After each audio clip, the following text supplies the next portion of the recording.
मित्रांनो, जुन्नरच्या भटकंतीसाठी आलो आहे आणि 2 दिवसाच्या प्लॅनमध्ये इकडची बरीचशी मंदिरं, लेणी आणि भुईकोट किल्ले हे सगळं कवर करायचं आहे. आणि आता तुम्हाला घेऊन आलो आहे ते ठिकाण आहे जुन्नरची तुळजा लेणी.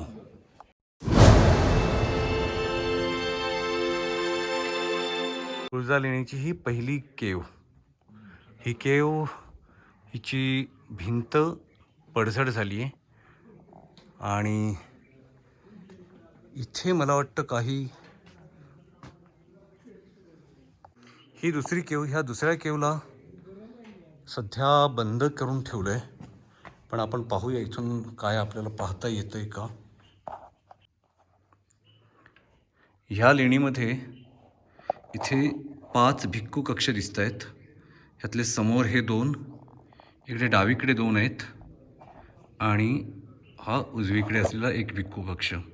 ही तिसरी लेणी आहे आणि ह्या तिसऱ्या लेणीमध्ये इथं हा समोरच दिसतोय हा स्तूप.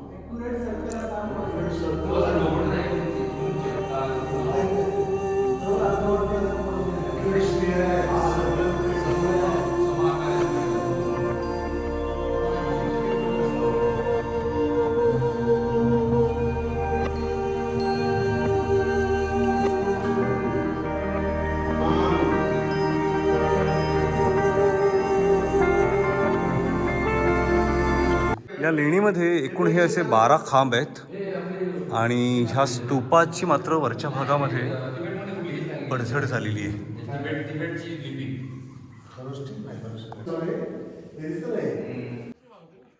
तुळजा लेणी ही बौद्ध लेणी आहेत, पण ही नंतरच्या काळामध्ये त्याच्यावर धार्मिक अतिक्रमण होऊन ह्या लेणीमध्ये हे तुळजाभवानीचं हे मंदिर इथं बनवण्यात आलं, म्हणजे मूर्ती बसवण्यात आली.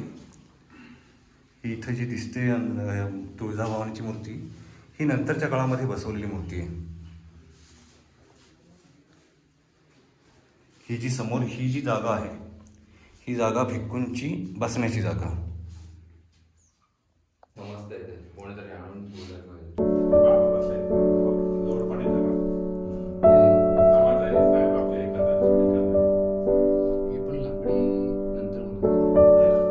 एका विटे एवढी.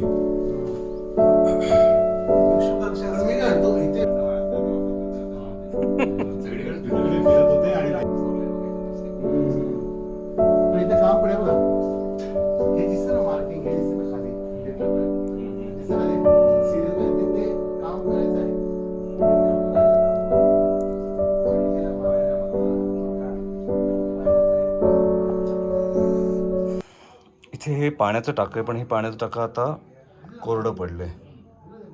हे समोर दिसणारं चाफ्याचं झाड आणि त्याच्या अगदी समोर दिसणारा समोर दिसतोय हा किल्ले शिवनेरी. आणि ह्याला झूम करून दाखवतो.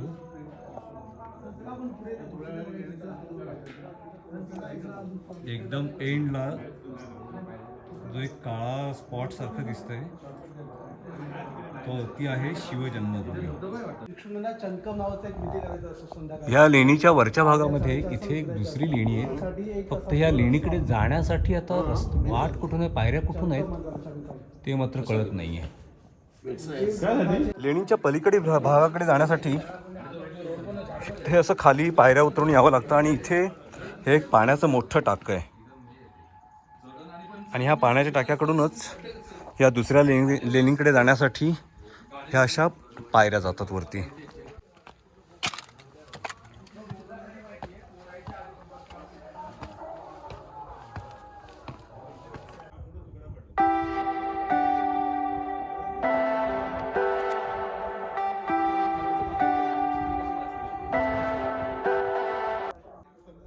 ह्या मधल्या लेणींवरती हे स्तूपाचं नक्षीकाम दिसतंय.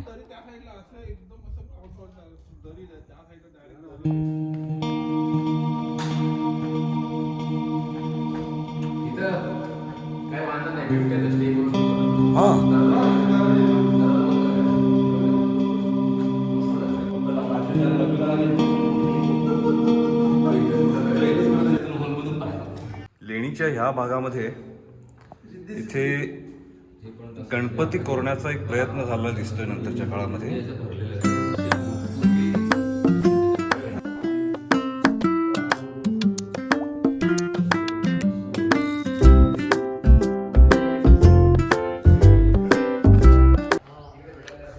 हा लेणीचा उजवीकडचा शेवटचा भाग आणि इकडची हे जे भिक्खू कक्ष आहेत, हे भिक्खू कक्ष हा भाग पूर्णतः उद्ध्वस्त झालेला दिसतोय आता.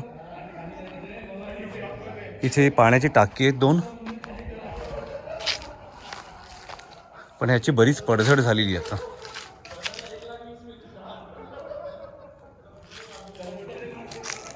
तर साधारणपणे 5व्या-6व्या शतकातली ही लेणी आज मात्र धार्मिक अतिक्रमणाची शिकार झाली आणि गरज आहे ती पुरातत्व विभागाने ह्याच्यावरचं धार्मिक अतिक्रमण दूर करून आणि इतिहास संशोधक, इतिहास अभ्यासक यांनी ह्या लेणीचा जो खरा इतिहास आहे, बौद्ध इतिहास जो ह्या लेणीबद्दलचा आहे, तो शक्यतो जेवढा जनमानसात पोचवता येईल तेवढा पोचवण्याचा प्रयत्न करावा, जेणेकरून लोकांच्या मनातल्या आख्यायिका दूर होऊन लोकांना खरा इतिहास माहीत पडेल.